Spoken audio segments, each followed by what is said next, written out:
दोस्तों आज के इस वीडियो में हम उत्तर प्रदेश ग्रामीण बैंक के बारे में बिल्कुल डिटेल्स में बात करने वाले हैं कि आखिर उत्तर प्रदेश ग्रामीण बैंक की स्थापना कैसे हुई और उत्तर प्रदेश ग्रामीण बैंक कैसा बैंक है। क्या आपको इस बैंक में अपना एक सेविंग्स अकाउंट ओपन करवाना चाहिए या फिर नहीं ओपन करवाना चाहिए, और अगर आप इस बैंक में सेविंग्स अकाउंट ओपन करवाते हैं तो आपका पैसा किस हद तक इस बैंक में सुरक्षित होता है।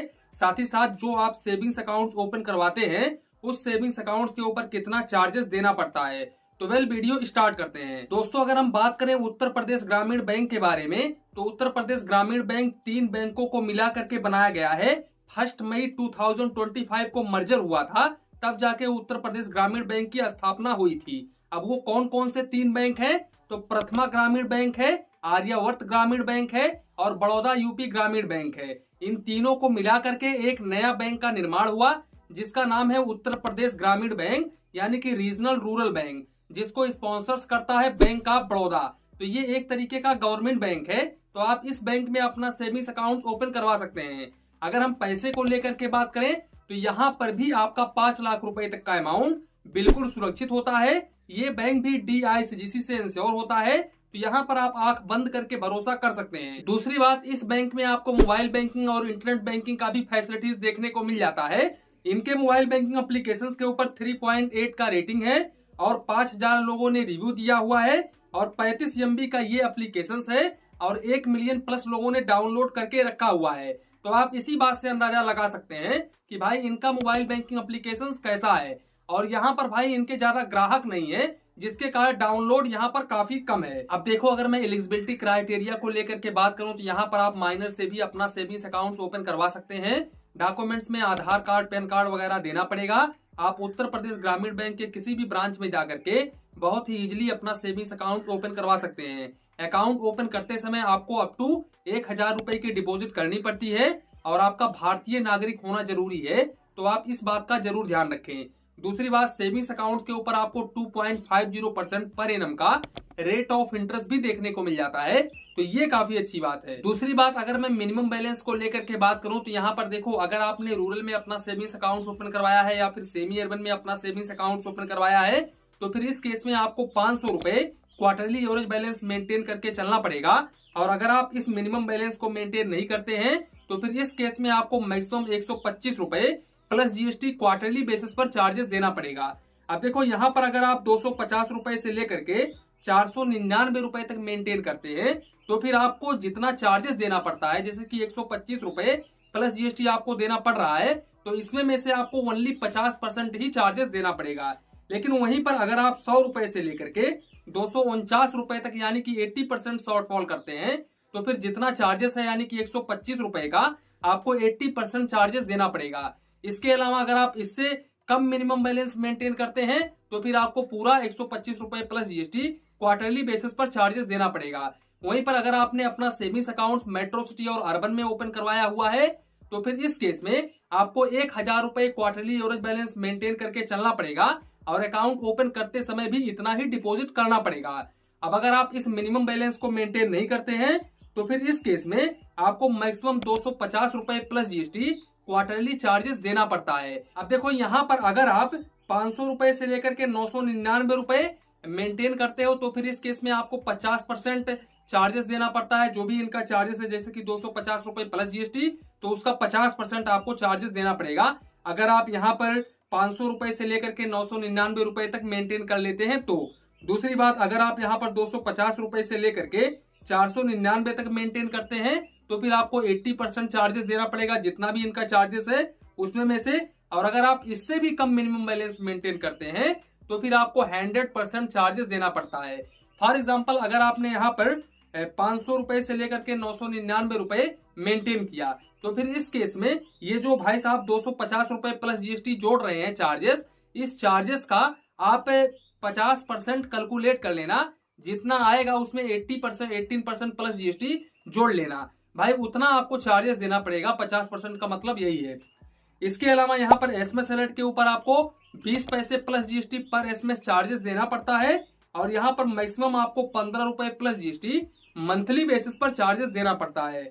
सबसे अच्छी बात यह है कि यहाँ पर आपको 20 पेज का चेक बुक पर फाइनेंशियल ईयर बिल्कुल फ्री ऑफ कॉस्ट में देखने को मिल जाता है। लेकिन फर्स्ट चेकबुक आपको 10 पेज का ही देखने को मिलता है।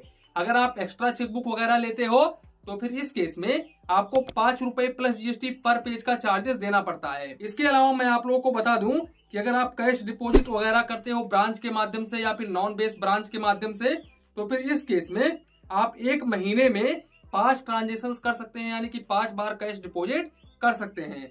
अगर आप इस लिमिट को क्रॉस करते हैं तो फिर इस केस में 50 रुपए plus GST per transaction charges देना पड़ता है।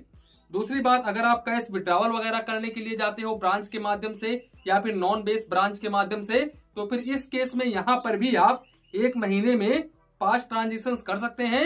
अब अगर आप इस लिमिट को क्रॉस करते हैं तो फिर इस केस में आपको 125 रुपए plus GST per transaction charges देना पड़ता है। अब अगर हम ट्रांजेक्शन लिमिट को लेकर के बात करें तो यहाँ पर आप हाफ ईयरली यानी कि 6 महीने में ओनली 50 डेबिट एंट्रीज ही कर सकते हैं। यानी कि आप चाहे तो विड्रॉवल करो, चाहे तो आप चेकबुक के जरिए विड्रॉवल करो, स्लिप के जरिए विड्रॉवल करो, यानी कि जो भी ब्रांच के माध्यम से ट्रांजेक्शन होगा वो ट्रांजेक्शन यहाँ पर काउंट होगा।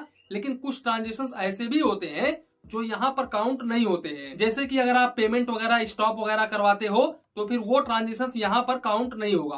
तो यहाँ पर इस बात का आप जरूर ध्यान रखें, अगर आपका 50 डेबिट इंटरेस्ट से अधिक हो जाता है तो फिर पर डेबिट इंट्रीज आपको 15 रुपए प्लस जीएसटी चार्जेस देना पड़ता है।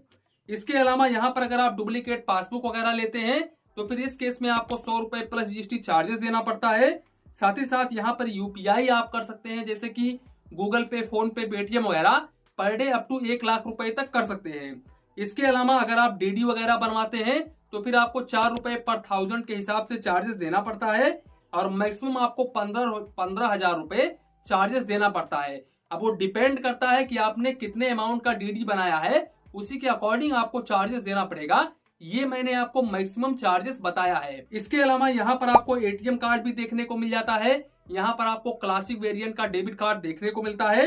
इस डेबिट कार्ड के ऊपर इशुएंस फीस 200 रुपए प्लस जीएसटी और एनुअल मेंटेनेंस चार्जेस 250 रुपए प्लस जीएसटी देना पड़ता है। अब देखो, इस एटीएम कार्ड से अगर आप बैंक ऑफ बड़ौदा के एटीएम मशीन से ट्रांजेक्शन वगैरह करते हो, पैसे वगैरह निकालते हो या फिर बैलेंस वगैरह चेक करते हो, तो फिर आप एक महीने में 5 फाइनेंशियल और नॉन फाइनेंशियल ट्रांजेक्शन कर सकते हो। अब अगर आप इस लिमिट को क्रॉस करते हो तो फिर इस केस में फाइनेंशियल ट्रांजेक्शन के ऊपर 10 रुपए प्लस जीएसटी और नॉन फाइनेंशियल ट्रांजेक्शन के ऊपर 5 रुपए plus GST per transaction charges देना पड़ता है।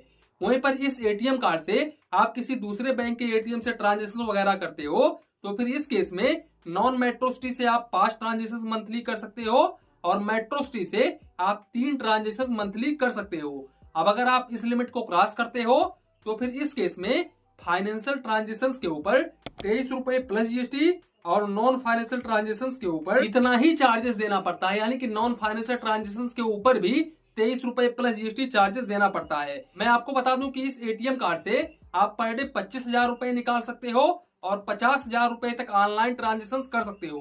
अब देखो, यहाँ पर आपका एक सवाल होगा कि क्या मुझे इस रीजनल रूरल बैंक में अपना सेविंग्स अकाउंट ओपन करवाना चाहिए या फिर किसी और बैंक की तरफ जाना चाहिए। तो मैं तो यहाँ पर बिल्कुल भी रिकमेंड नहीं करूंगा कि आप उत्तर प्रदेश ग्रामीण बैंक में अपना एक सेविंग्स अकाउंट ओपन करवाओ। अब आप बोलोगे क्यों? तो देखो भाई, आज के डेट में अगर मैं किसी भी गवर्नमेंट बैंक को उठा लूं ना, जैसे कि bank of Baroda, Punjab national bank, इसके अलावा union bank of India, state bank of India, तो इन बैंकों में आपको मिनिमम बैलेंस बिल्कुल भी मेंटेन करके नहीं चलना पड़ता है, ना ही तो आपको रेगुलर सेविंग्स अकाउंट्स के ऊपर मिनिमम बैलेंस के ऊपर चार्जेस देना पड़ता है। जबकि ये भाई रीजनल रूरल बैंक है और यहाँ पर आपको मिनिमम बैलेंस के ऊपर चार्जेस देना पड़ रहा है। और जबकि इस बैंक को पता है कि हमारे बैंक में जो भी ग्राहक खाता खुलवाएंगे वो मजदूर होंगे, किसान होंगे, इनको ये चीजें पता है, तो भी यहाँ पर मिनिमम बैलेंस चार्जेस बिल्कुल भी ये भाई साहब हटाए नहीं है। तो यहाँ पर आपको ये चार्जेस देना पड़ेगा। और दूसरी बात, एटीएम कार्ड के ऊपर काफी हाई चार्जेस है।